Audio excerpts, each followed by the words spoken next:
في حي هادي على أطراف المدينة، الناس كانوا دايماً بيتكلموا عن أستاذ سامي مدرس اللغة العربية المحترم اللي الكل شايفوه رمز للأخلاق والانضباط. الطلبة بتحبه، الجيران بيحترموه، ودايماً بيتقدم كقدوة.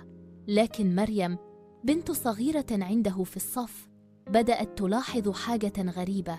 كل مرة كان بيمر من عند بيتها في آخر الليل بيكون راجع متأخر جداً ووشه متغير. في يوم قررت تراقبه من بعيد، لقت إنه بيقابل ناس غرباء في مكان مظلم عند آخر الشارع وبيسلمهم شنطة صغيرة.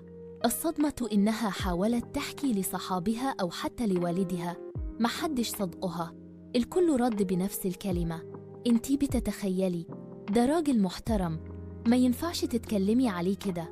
الأيام عدت لحد ما حصلت واقعة قلبت الدنيا.